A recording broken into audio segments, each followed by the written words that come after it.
Bienvenue à tous dans ce nouveau rendez-vous mensuel, ma sélection comics d'octobre 2018. Parce que j'ai pas trouvé de meilleur nom pour l'instant.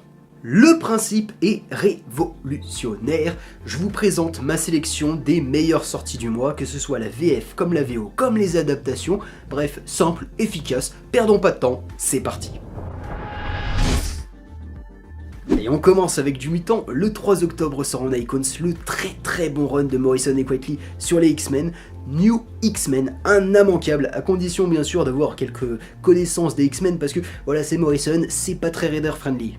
Momo ouvre une nouvelle ère dans l'histoire des mutants en s'inspirant pas mal des premiers films X-Men. Du coup, adios les costumes moulants et bonjour le cuir. Nos X-Men ne sont plus que 5 et sont des enseignants avant d'être des soldats. Nouveaux personnages, nouvelle approche, nouveau concept. Alors oui, ce run n'est pas sans défaut, mais c'est un classique, et perso, je vais vendre mes anciennes éditions juste pour me prendre ces deux icons.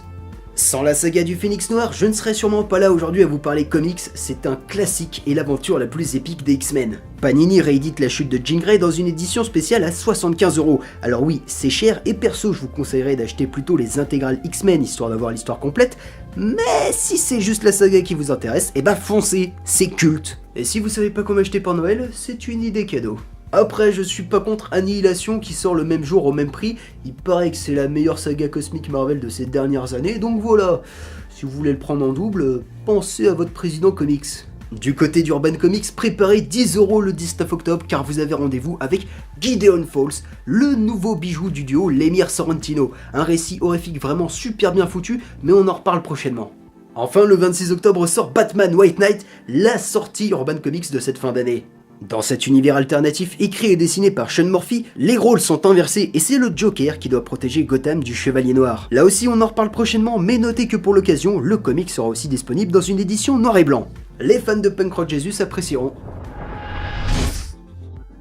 Du côté de la VO, chez Marvel, le 10 octobre marque le début de Spider-Geddon, la suite de Spider-Verse qui voyait Spider-Man rencontrer tous ses alter-ego d'univers alternatif, comme Spider-Gwen, Spider-Manga ou Spider-Cochon. Alors pour être franc, j'en ai rien à foutre de cet event, mais vraiment rien à foutre. Mais je sais que toi ça t'intéresse, donc voilà, je suis obligé d'en parler.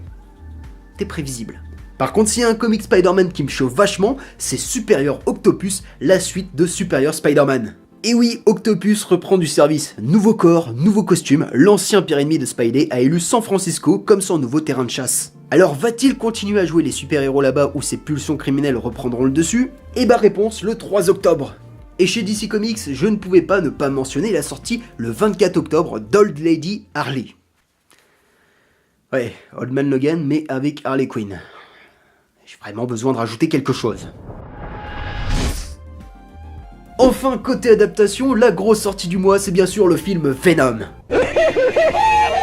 Non bon, plus sérieusement, la grosse sortie du mois, c'est bien sûr la saison 3 de Daredevil. Yes! Et au vu de la situation, avec un Matt brisé, Karen fragilisée et un Fisk qui revient plus puissant que jamais, ça sent bon l'adaptation de Born Again, l'un des meilleurs arcs du meilleur super-héros. Et il n'y a plus qu'à espérer que cette saison 3 sera du niveau de la première saison et pas les dernières productions Marvel Netflix. Y a intérêt. Bon et bien sûr, JoJo's Bizarre Adventure étant ma religion, je dois vous rappeler que l'adaptation animée de la partie 5 commence ce mois-ci. Ce sera disponible sur Crunchyroll et ADN, et oui, Golden Wing, c'est la partie que j'aime le moins, c'est la moins réussie, mais voilà, c'est JoJo. Même la pire partie sera meilleure que n'importe quelle autre œuvre.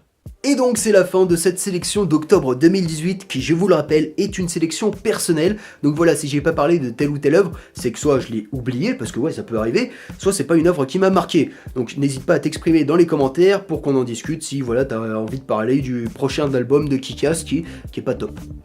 D'ailleurs, comme c'est un épisode pilote, eh ben, je veux bien avoir ton avis dans les commentaires. C'est une émission qui va être amenée à changer, je pense, donc je veux bien savoir ce qui t'a plu ou non.